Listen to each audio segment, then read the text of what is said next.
You don't move to Japan to become the reason a man chooses his father. You move to Japan because you're 25 and your life in Chicago has exactly the shape of something that was almost good and then wasn't. A marketing job that pays well enough to be trapped by a Wicker Park apartment that looks like someone else's Pinterest board. A relationship that ended so quietly you had to check twice to confirm it was over. Your therapist, yes, you have one, you're from Chicago, says you have a pattern of choosing situations that feel safe on the surface and suffocating underneath. You say, "Is that why I'm here?" She says, "That's why you're going to Japan. You have a 1-year work transfer, a tech company's Tokyo office, a corporate apartment in Minato-ku paid for by someone else. You are going because the promotion required it, and because saying no felt like agreeing to the suffocation. You are not going to meet anyone. You are not going to fall in love. You are not going to insert yourself into something ancient and dangerous and organized and absolutely none of your business. This is going to go so badly wrong so fast that you will later look back at this paragraph and laugh until it hurts. Rikamori is not what you expect, which is a problem because you had prepared for something specific. You had prepared for the Tokyo tech scene, the hustle, the late nights, the men in fitted suits who talk about disruption with the specific exhaustion of people who have been disrupting things since their mid-20s. You were ready for that. You had armor for that. Riku is not that. You meet him at a company supplier dinner in Shinjuku in your second week. He is there representing a logistics firm his family owns, or appears to own. You will understand the peers part later.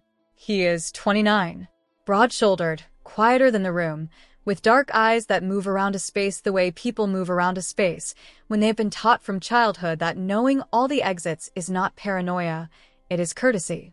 He sits next to you because the seating chart put him there, and he does not rearrange it, which you will later understand is the first thing he did specifically for you. He says very little during dinner. He listens. He asks you 2 questions. Where are you from, and what did you have to leave behind to come here? And the second question is so unexpectedly precise that you put down your chopsticks and look at him. You say, "That's an unusual question." He says, "Most people who move countries leave something they haven't named yet." You say, "What did you leave behind?" He is quiet for a moment. Then he says, "The version of myself that could have been someone else." The table around you is loud with corporate conversation. Neither of you is in it anymore. You should have left the dinner and never seen him again. You give him your number instead, because you are 25, and he just said the most honest thing anyone has said to you since the therapist told you why you were going to Japan. And you have never once in your life made the choice that protected you. You have only ever made the choice that moved toward something real. This one is real. It will also nearly get you killed. But that comes later. The first 3 months are the version of the story you would tell at a dinner party. Tokyo with Riku is a different city than Tokyo alone. He knows it the way people know things that were built into them before they were old enough to choose. He takes you to a ramen shop in Shibuya that has no sign, and a line of 6 people at 11 p.m. who all know not to speak loudly. A jazz bar in Nakameguro so narrow that the bar stools are turned sideways and the owner plays trumpet on Thursdays and Riku knows every song by name. A fish market in Tsukijin Saturday at 4 a.m. where the tuna auction happens in the dark and the numbers spoken are larger than your annual salary and the whole operation runs on a silence, so organized it feels like a language. He walks through all of it with the ease of someone who grew up adjacent to money without ever being made soft by it. His clothes are good but worn. His phone is never out. His eyes are always exactly half a second ahead of the room. You ask him once why he always knows where the exits are. He says, "Habit." You say, "From what?" He says, "Childhood." He does not say more. You do not push. This is the agreement you have reached without discussing it. There are rooms he has not opened, and you will wait to be invited. Later, much later, you will understand that he was not protecting those rooms from you. He was protecting you from what was inside them. You find out about his father on a Tuesday evening in month 4. Not from Riku. From a colleague at work, a Japanese woman named Hannah, who has lived in Tokyo her whole life and has the specific quality of a person who understands all the subtext that foreigners miss. She sees you mention Riku in a conversation, and her expression changes in a way you almost can catch. You catch it, because you have been in Tokyo long enough to know that what Japanese face and do is more important than what they do. You say, "What?" She says carefully, the way someone says something they are not sure they should say. "The Mori family." You know what the Mori family is. You say, "A logistics company." She looks at you with the quiet compassion of someone watching a person stand in front of something large that hasn't moved yet. She says, "The logistics company is real. What the logistics company is for is different." You go home. You open your laptop. You search Mori family Osaka Yakuza. You find enough. You sit in the corporate apartment in Minato-ku for 2 hours, and you look at what you have found, and you think about the man who said most people who move countries leave something they haven't named yet. You think about the exits. You think about the way certain men at supplier dinner greeted him, not warmly, not collegially, carefully. You think about his eyes moving around every room before he settles into it. You pick up your phone. You call him. He answers on the second ring. You say, "Tell me about your father." Long silence. The specific silence of someone who has been waiting for this conversation and hoping it wouldn't come. He says, "Where are you?" You say, "Home." He says, "I'm coming." He tells you at your kitchen table at 10 p.m. with 2 cups of tea neither of you drinks. His father is Shiro Mori, 63 years old, Oyabun of the Morigumi, a Yakuza organization operating primarily out of Osaka with significant interests in Kobe and Kyoto, construction, real estate, certain import operations. The logistics company is legitimate. It is also how certain things move between certain places without documentation. Riku has known what his father is since he was 11 years old. He has spent 18 years doing the one thing his father has never been able to understand, refusing to become it. He went to university in Tokyo specifically to create distance. He built the logistics company's legitimate arm specifically to create an alternative. He has lived in Tokyo for 7 years specifically to prove to himself that he could be someone who chose his own structure. He says all of this to you at the kitchen table in a flat, even voice. Not performing. Not asking for sympathy. Just the architecture of his life laid out so you can see it clearly and decide. You listen to all of it. Then you say, "Does your father know about me?" He is quiet for a beat too long. You say, "Riku." He says, "Yes." He has known since the second week. You say, "And?" He says, "He has not intervened." You say, "What does not intervened mean for a man like your father?" He looks at you across the kitchen table. He says, "It means he is watching." You sit with that. You sit with it for a long time. Then you say the thing that will change the entire direction of everything that follows. The thing that is either the bravest or the most reckless sentence you have ever said, and you still are not sure which. "I'm not leaving Japan." He says, "You should understand what that means." You say, "Tell me what it means." He says, "It means you are in his geometry now. There is no outside his geometry once you are in it." You say, "I know." He says, "You don't. Not yet." You say, "Then I'll learn." He looks at you across the table for a long time. His dark eyes doing the thing they always do, moving over the room, checking the exits. Except this time the room is you. And he is checking whether you are real.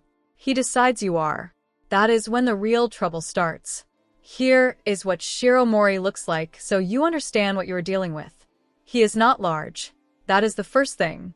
Men who run organizations the way Shiro Mori runs his do not need to be large. He is compact, precise, gray-haired, with a face that has never once in 63 years given away something he did not intend to give away. He wears traditional kimono to formal occasions and a very good dark suit to everything else, and the suit always fits with the precision of something designed specifically to remind you that it has the kind of money that makes things fit perfectly. His eyes are the same shape as Rika's, and nothing else about them is the same.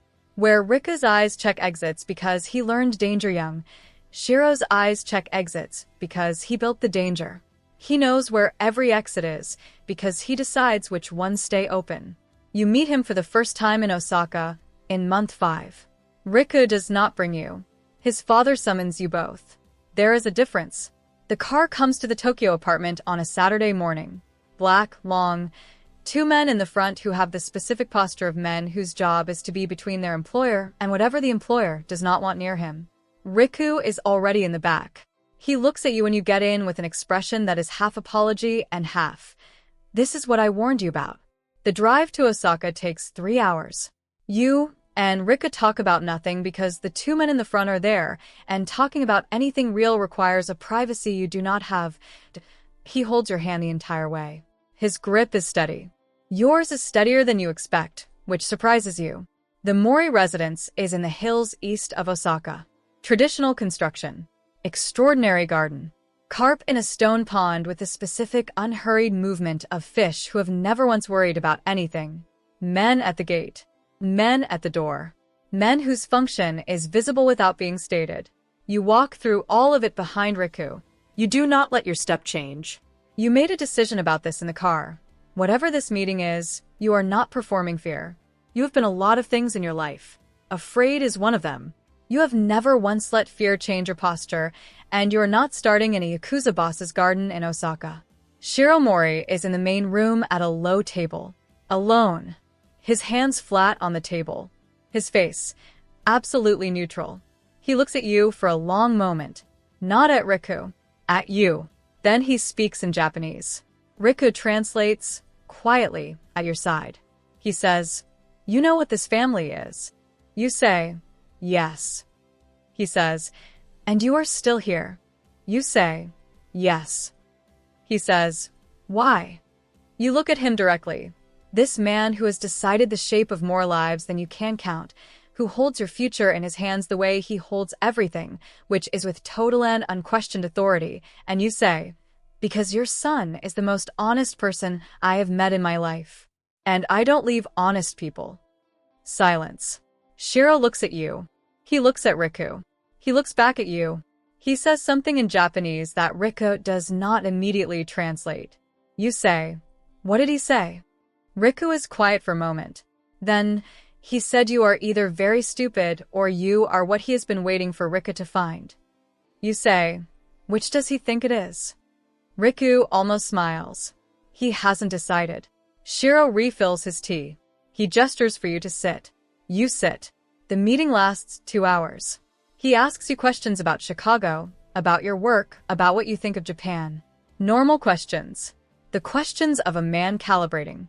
You answer everything directly and without performance, because direct is the only language this man speaks, and any other version of you will be read as weakness immediately. You leave the meeting not knowing if you have passed or failed. Riku holds your hand in the car back to Tokyo and says, "That went better than it should have." You say, "What was it supposed to go like?" He says, "He usually doesn't meet them." You say, "Them?" He says, "The women I've been with before you."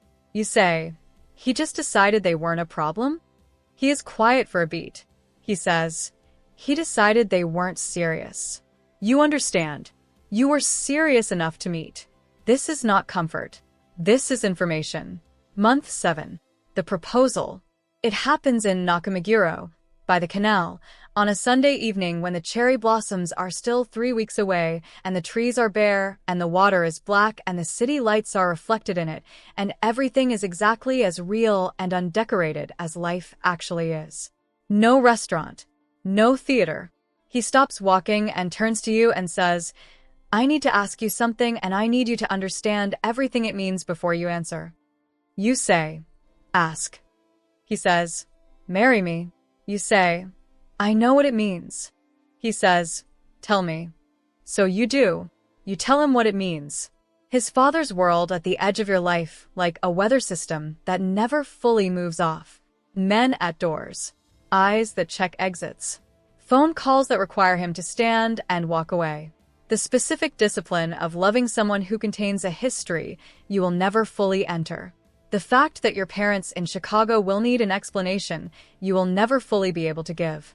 The fact that there are rooms in his life that will always be locked, and you have decided that the rooms that are open are enough. He listens to all of it. Then he says, "And," you say, "And yes." He takes a ring from his coat pocket. It is not elaborate. It is a clean gold band with Asmal pale stone that catches the canal light and holds it. He chose it, you will learn later, from a jeweler in Yanaka that his mother had used. His mother died when he was 9. This is the first thing he has taken from her life and given to yours. You understand this without being told, because you have been paying attention to this man for 7 months, and you know which silences are ordinary and which ones carry weight. You put out your hand. He puts it on. You stand by the canal in Nakameguro, and for a moment neither of you speaks because there is nothing to say that is larger than what just happened. Then you say, "We have to tell your father." He says, "I know." You say, "How bad is it going to be?" He says, "Worse than the first meeting." He is an enormous understatement. This is the part of the story where it stops being a love story and becomes something else, something with edges. Shiro Mori's response to the engagement is delivered through an intermediary, a senior member of the organization named Hayashi, who appears at Rika's Tokyo apartment on a Monday morning with the formality and finality of someone delivering a verdict. The verdict: the marriage cannot happen. Not, "I disapprove." Not, "I have concerns." Cannot happen. His reasons, as delivered by Hayashi, with the neutral effect of a man reading from a document: a foreign wife, specifically an American wife, is an organizational liability. American nationals draw American attention. American attention draws federal attention. Federal attention is the one thing the Morigumi cannot afford in its current period of transition. Furthermore, a wife who does not understand the requirements of the household, who comes from a culture that does not understand silence, who has demonstrated a pattern of direct speech that the organization's partners would find inappropriate. This wife is a structural problem. Hayashi leaves. Rika sits at the kitchen table. You sit across from him. He says, "I'm sorry." You say, "Don't apologize. Tell me what you're going to do." He says, "I don't know yet." You say, "Yes, you do." He looks at you. You say, "You've been choosing between your father and your life since you were 18. You've just been doing it quietly. Now you have to do it out loud." He is very still. You say, "So choose." What happens next is the thing that nobody who hears the story ever expects. Because they expect him to choose you. He doesn't. Not at first. He calls his father. He goes to Osaka alone. He is gone for 4 days. You do not hear from him for 3 of them, and the silence is its own country, cold and vast and specific. You go to work. You come home. You sit in the Minato-ku apartment, and you do not call him because you told him to choose and you meant it, and calling him is the same as taking it back. On the 4th day, he calls. He says, "I need to tell you something." You say, "Tell me." He says, "I told my father I would take a role in the organization. A formal role, not operational, structural, the legitimate businesses. The transition he has been trying to engineer for 3 years." Silence. He says, "I did it so he would accept the marriage." Silence. He says, "I know what that sounds like." You say, "What does it sound like?" He says, "Like I did exactly what he wanted." You say, "Did you?" He says, "I did what I had to do to build a life that includes you without destroying the structure that keeps the people around him safe. If I walk away entirely, someone else steps into the structural role, and that someone else is not me, and I cannot guarantee what that means." Pause. I am not choosing the organization. I am choosing the version of the organization that causes the least damage while I spend the next 10 years dismantling it from the inside. You sit with this. You sit with it for a long time. Then you say, "Is that true, or is that what you're telling yourself?" A very long silence. He says, "Both. And I need you to decide if that's enough." You think about the canal in Nakameguro. You think about the ring and his mother's jeweler. You think about the man who said most people who move countries leave something they haven't named yet. You think about what you left in Chicago. The suffocation, the almost life, the safety that felt like a slow burial. You think, you did not come to Japan for safe. You say, "Come home." He says, "Which home?" You say, "Tokyo." Mine.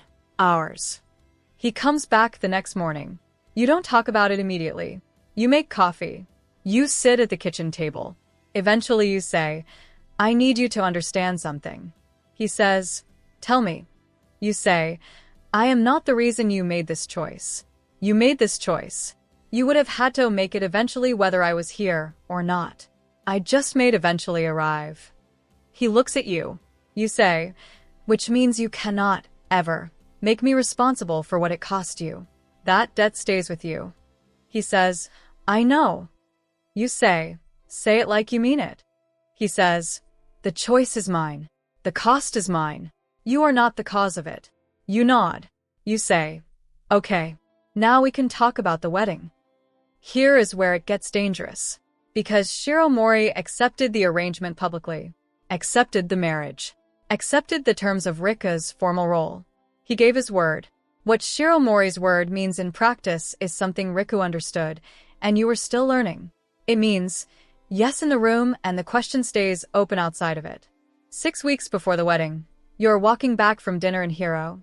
A Tuesday evening, warm for March, the kind of night that makes Tokyo feel like it might let you stay forever, and a car slows beside you on the street. You don't think about it. Cars slow. This is a city. The car stops. A man gets out. Your body understands before your mind does. Something animal and correct fires through you, and you are already moving, not running, turning into the nearest shop doorway, people around, lights, witnesses, and the man stops. He looks at you. He gets back in the car. The car drives away. You stand in the shop doorway for 2 minutes. A woman inside asks if you're alright. You say yes. Your voice is completely steady because your voice is always steady, and you are not going to let it not be. You call Riku. You tell him exactly what happened. Street, description of the car, description of the man, time. You deliver it like a report because that is the only useful way to deliver it. He is silent for so long that you say his name twice. Then he says, "Go back to the apartment. Don't walk. Take a taxi. Call me when you're inside." You do. When you are inside with the door locked, he calls back and says, "I need you to trust me for the next 48 hours. You say, "I trust you. I don't trust your father." He says, "Neither do I." Right now. He does not come home that night. What happens in those 48 hours you will learn in pieces over the following weeks, not because Rika hides it from you, but because it takes that long to assemble. The man in the car was not from the Morigumi directly. He was from an intermediary, Amon, who owed Shiro a favor and was settling the debt. The instruction had been informal, not sanctioned in the way organizational decisions are sanctioned. Deniable. Shiro gave his word to his son. He kept his word.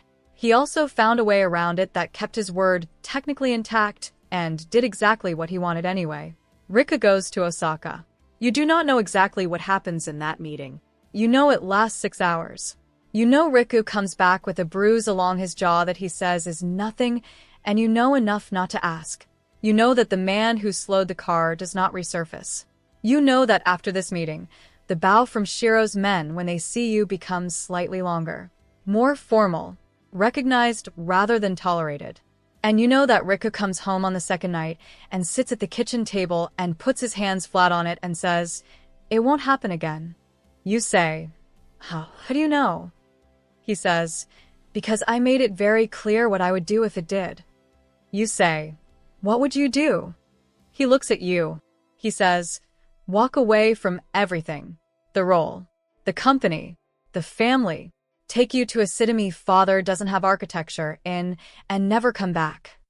You say, "Would you?" He says, without a breath. You say, "He believed you." He says, "He believed me because I meant it." You sit at the kitchen table. You look at this man across it, the bruise along his jaw, the hands flat on the table, completely still, the eyes that are always half a second ahead of the room, except right now they are entirely in the room, entirely on you, nowhere else. You say, "The wedding is in 6 weeks." He says, "Yes." You say, "Nothing changes." He says, "Nothing changes." You reach across the table. You put your hand over his. This is what love looks like when it has been tested. 2 people at a kitchen table choosing the same thing again, after finding out what choosing it costs. The wedding is at a small Shinto shrine in Kyoto's Higashiyama district. Late April. The cherry blossoms arrive exactly on time. as though they read the schedule. Your mother flies in from Chicago. She is the most obliviously brave person at the ceremony. She walks through the outer room containing 14 men in formal haori with the confidence of a woman who raised you and therefore has survived significantly more difficult terrain. She finds the bathroom, compliments the garden, and later tells you that everyone was extremely polite. You do not fully explain the context. Shiro Mori is present. He sits in the position of the head of the family. His face, for the ceremony, is the face he uses for things he has agreed to, neutral, formal, present. But at one moment, during the Sansenkudo, the exchange of sake cups, the 9 sips that make the marriage in Shinto tradition, he looks at Riku, and something in his face moves, just slightly, just for a second. You are watching. You see it. It is not approval. It is not warmth. It is something older and more complicated than either. It is a father watching his son take the one step that cannot be walked back and understanding for the first time that his son is going to be all right. Not because of the organization. In spite of it. You file this away. You will paint it someday or write it or simply carry it. The specific expression of a powerful man understanding that the thing he built cannot contain the person he made. After the ceremony, the senior men bow to you collectively. Formal. 2 seconds. Precise. You understand in your body what that means before your mind catches up. You are no longer the American woman Rika brought from Tokyo. Here is where you are now. Kyoto. A house in Higashiyama that Rika bought 2 years ago when he was still deciding what kind of future he was building and made the decision in the form of a down payment. Traditional construction. A garden with a stone lantern and a plum tree that blooms in February whether you are ready for it or not. 2 men at the gate who know your face and nod without ceremony when you come home. You have adjusted. This is both more and less dramatic than it sounds. Adjustment does not mean acceptance of everything. It means you have learned the shape of the life and you move through it without losing your own shape in the process. You kept your job. A remote arrangement, Tokyo company, Kyoto address. Your colleagues think you married a logistics executive from a prominent Osaka family, and they are not wrong. Rika works. The legitimate businesses occupy most of his time, which is exactly what he and his father agreed, and the agreement holds. He is systematically, patiently, quietly building the structure that makes the illegitimate parts smaller. He told you it would take 10 years. You are in year 1. His father calls once a week. The calls are brief and businesslike, and at the end of each one, before he hangs up, Shiro asks about you. Not warmly. Not effusively. Just, how is she? And Riku answers. And Shiro says something Riku sometimes translates and sometimes doesn't, and you have learned to tell from Rika's expression which category it falls into. Last week he translated it. Shiro said, "She doesn't look at the exits." Rika said, "No, she doesn't." Shiro said, "She's either very brave or she trusts you." Rika said, "Both." Shiro was quiet for a moment. Then, "Good. You came to Japan to survive a work transfer. You stayed because a man at a corporate dinner asked what you left behind to come here, and the question landed somewhere so precise that you have been trying to answer it ever since. Here is the answer. You left behind the suffocation, the almost life, the relationship that ended so quietly you had to check if it was over, the apartment that looked like someone else's board, the job that paid well enough to trap you. You left behind the version of yourself that chose safety and called it living. What you found here is not safe. What you found here is real. There is a difference, and the difference is the whole of it. You are in a house in Higashiyama with a man who chose you over an inheritance and has been paying that price every day with the specific patience of someone who does not regret the payment. There are men at the gate and a garden that blooms without permission and a kitchen table where all the true things get said. Some mornings you sit by the window with coffee and you think about the man in the car on the Hero Street and your body tightening before your mind caught up and the shop doorway and the woman asking if you were all right and your voice coming out steady. You think you're still that steady. You think this life required you to be more than you planned. You think that is exactly what you came here for. The plum tree in the garden is bare right now. February is still 3 months away, but it will bloom. It always does. without asking if the timing is convenient, without waiting for anyone to be ready. Some things are like that. You either pick up the life or you don't. You picked it up. You're still holding it.